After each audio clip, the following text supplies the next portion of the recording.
to our third and final installment as we take an exclusive behind-the-scenes look as the Winding Rivers Arts and Performance Society gets set to present its next fantastic theater event, Agatha Christie's A Murder is Announced. Wait for it. In our last episode, we met the actors who will present the 12 characters involved in this classic murder mystery whodunit, as well as their director. But it takes far more than just actors and directors to create a raps or any other theater production. There are stage managers and producers, set design and construction crews, along with lighting technicians, makeup artists, costume and wardrobe people, just to name a few. We will have a chance to meet a few of these people in exactly 14 seconds from right now.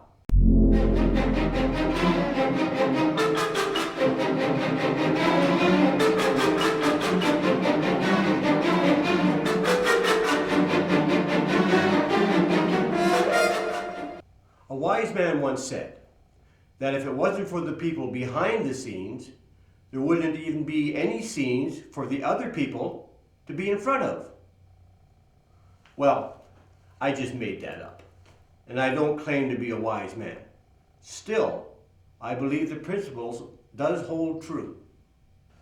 Jim Duncan has been in charge of creating almost all of the sets for almost all of the Raps theater presentations since about 2012.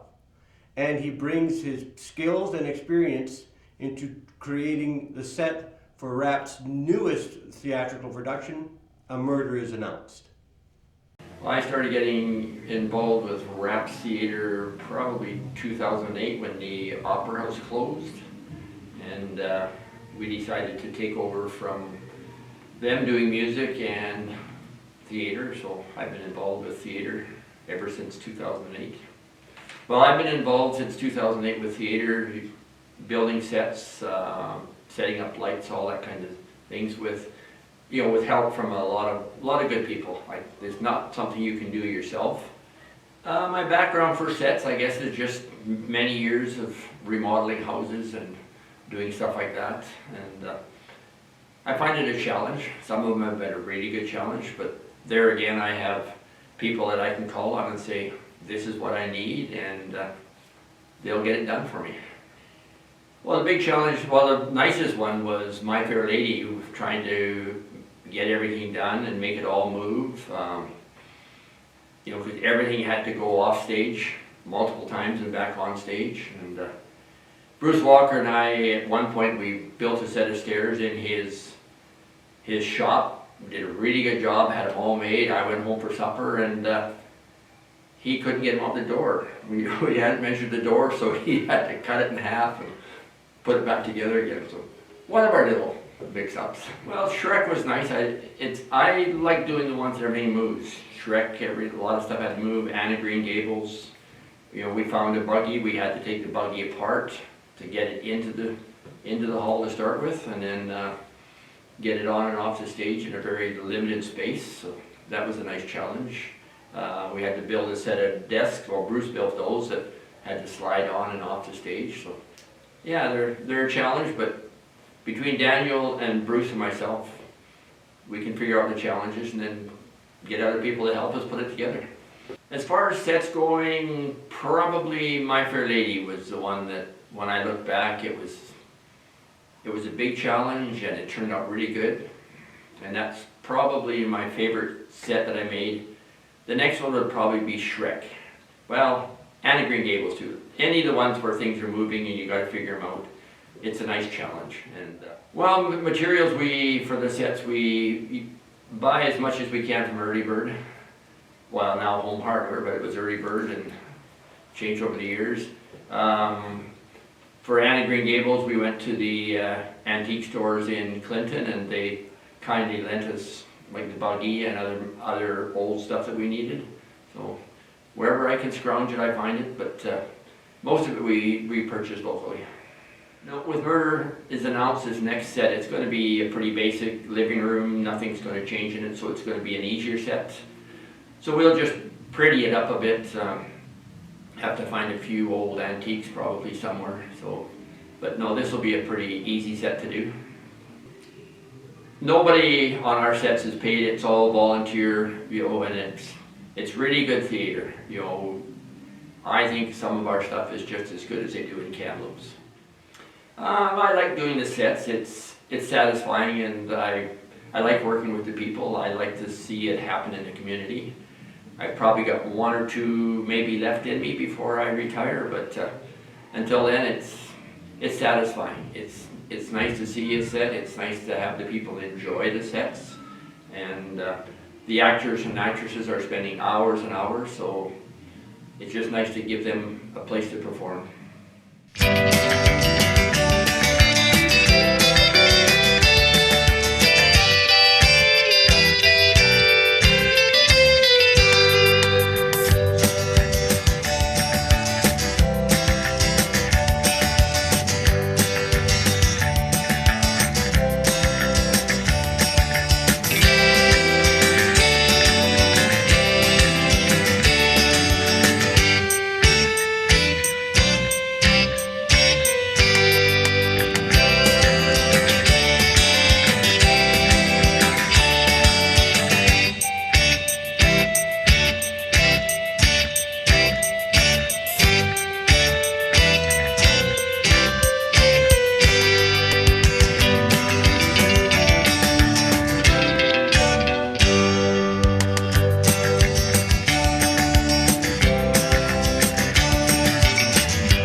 The living room of Miss Blacklock, who lives in Chipping Cleghorn, and in the 1950s in England.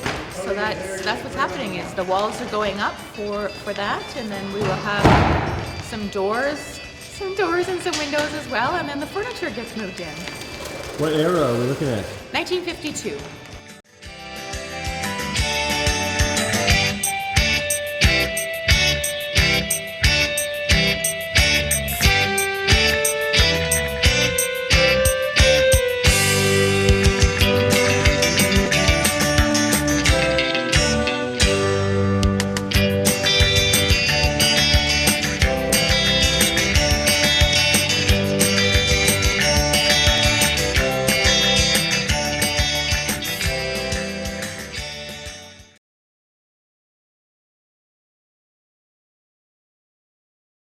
Now, another wise person, not me, once noted that the clothes make the man, and I will hasten to add that they also make the woman. But for the purposes of creating a stage play, our focus is on who makes the clothes. Costumes and wardrobe are a fabulous part of live theater.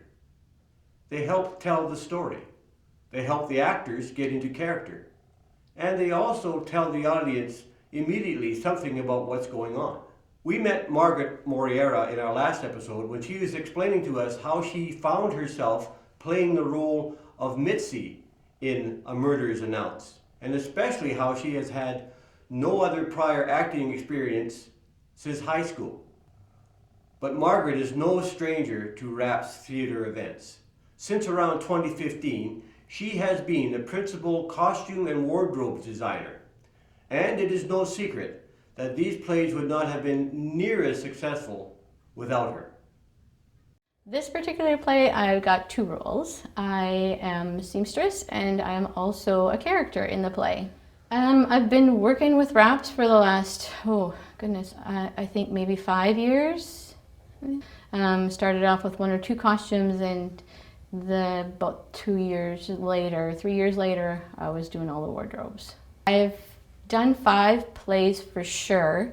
There's this one, My Fair Lady, Blythe's Spirit, Shrek the Musical, there was Anne of Green Gables, and I'm missing one. I think there was another one. I can't remember the name of it. Arsenic and old lace? Yes, arsenic and old lace. That was the other one. A lot of them just don't have a pattern to work with. So a lot of it is creativity for some.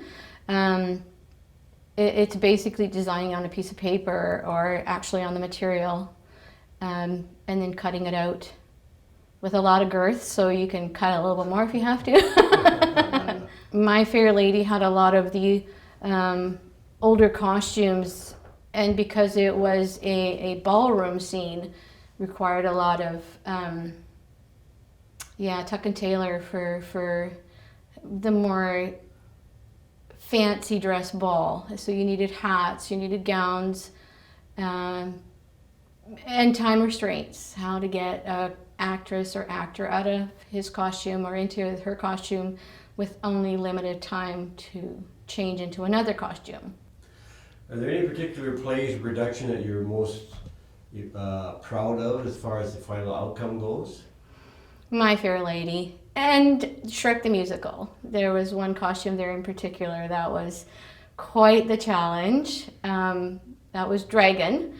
I had no pattern, and Jessica had basically the material and a basic concept, and I had to do some research on what a dragon looks like and what the dragon from that particular movie looked like.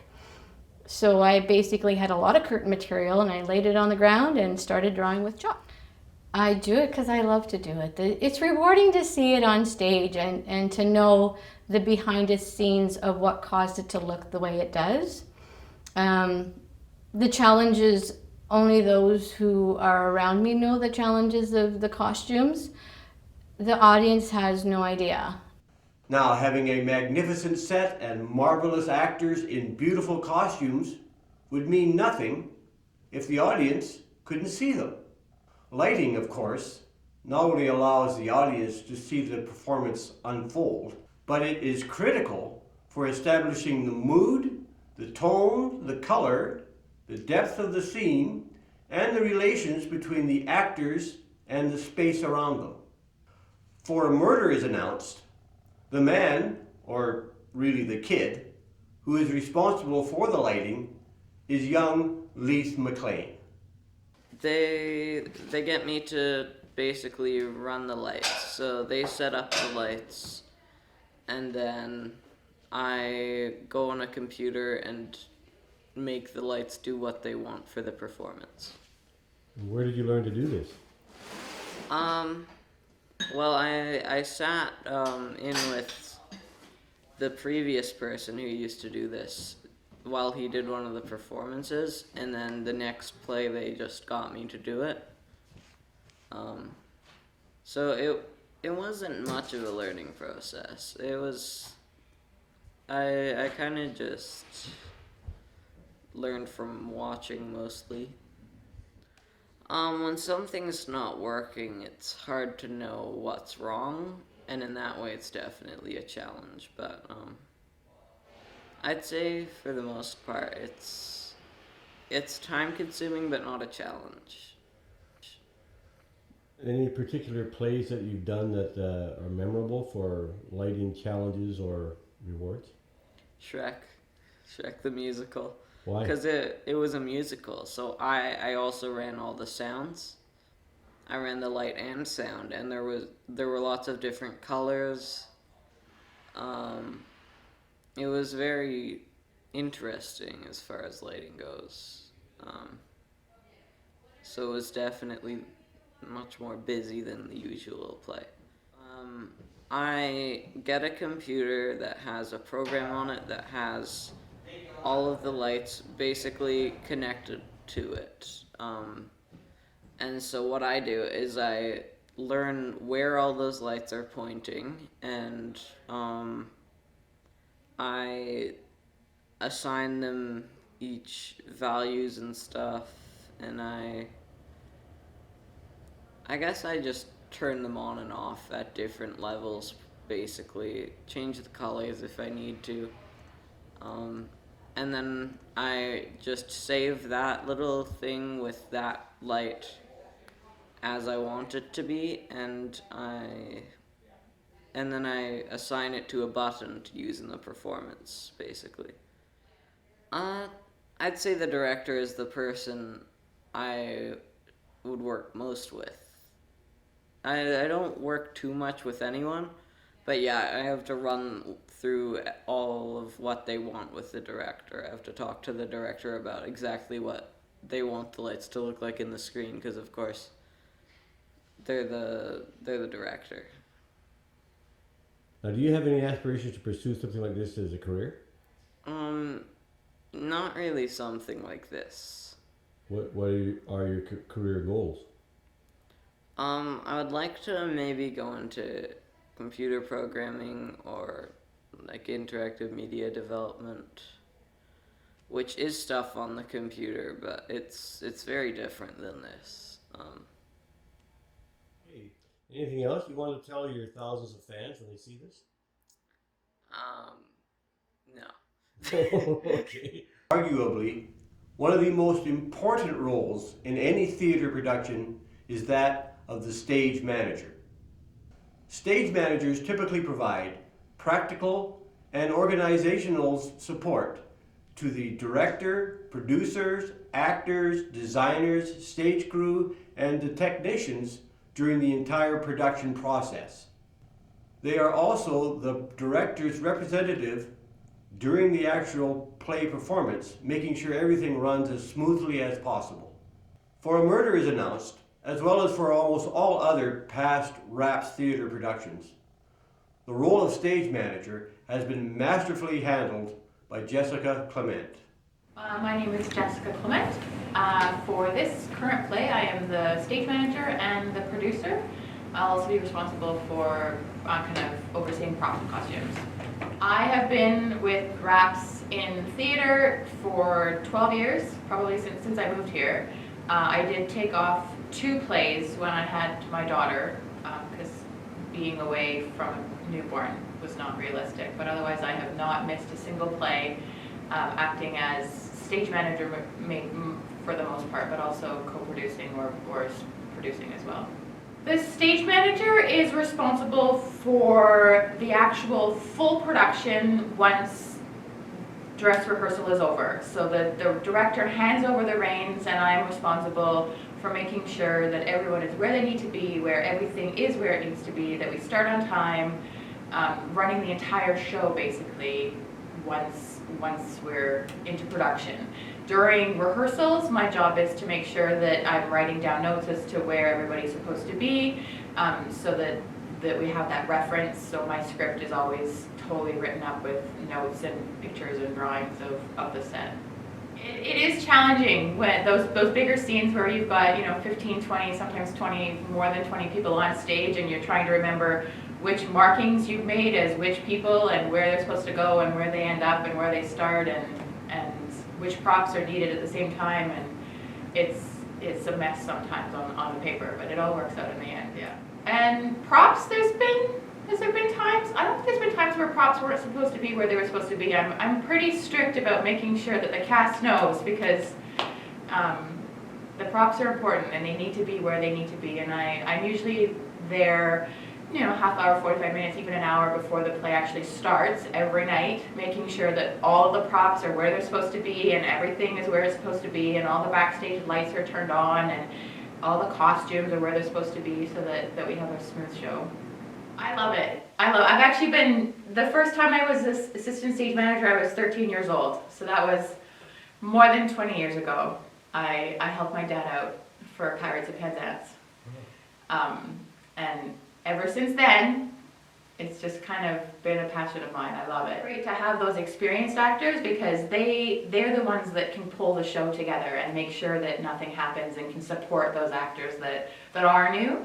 I know when we do a show where it's all kind of relatively new cast, they struggle. With Wizard of Oz, we struggled a lot because it was really all kids and all new cast, and so there wasn't a lot of knowledge in how to carry a scene if you miss a line, and there ended up being one show where Mavornian actually had to step into one of the characters because she had gotten sick between our matinee and our evening show, and so Mavourneen studied for 4 hours to kind of make sure she knew all the lines, and that show was the best show I think that we did of that run, because Mavourneen could carry that scene if something dropped. So I think that theater is important and the arts is important, and being able to actually offer that to the community at a reasonable rate so that everyone can come, and we try to have no barriers with that, and to bring the arts to them instead of them having to potentially travel to the arts, because it's not always possible for people to get to Kamloops or to Vancouver for that, is so important. And I think that's one of the reasons that we do what we do, is because we want to enrich people's lives with theater. Economic-wise, we try and do our best to support local for everything that we need to purchase. The thrift stores are amazing in letting us just do what we need to do and borrow everything or have everything from there, and Home Hardware gets most of our business for all of our sets, and even getting the food for cast and crew, we make sure that we do that locally, because we do want to support locally because they support us. For the actual people in the play, I don't think there's anything better than being part of a production. I know I was in high school drama, and those are really the only skills that I still use on a day-to-day basis. I don't use calculus, I don't remember anything from social studies, but I remember my acting skills and my drama skills. So there you have it, my friends.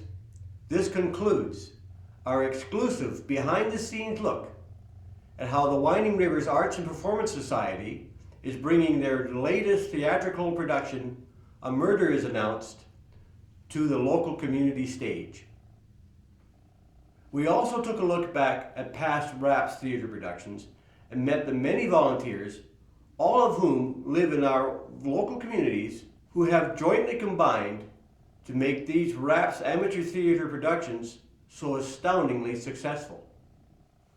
Now, there is one other crucial element that goes into making these amateur theater productions, as well as any other live entertainment event, so successful, and that is the support of you, our own local community members, our families and our friends who live right here in Ashcroft, Cache Creek, and the surrounding region. Without that support, these tremendous labors of love would be pointless. Opening night for A Murder is Announced will be Thursday, March 12th, and there will be 5 performances of this play running through to Sunday afternoon, March 15th. Tickets to A Murder is Announced are available online via the Winding Rivers Arts and Performance Society website and our Facebook page, as well as at the front office of the Ashcroft HUB Community Center. I will leave links and some other pertinent information in the description below this video. My name is Jan Schmitz. Thank you so much for watching. We'll see you at the theater.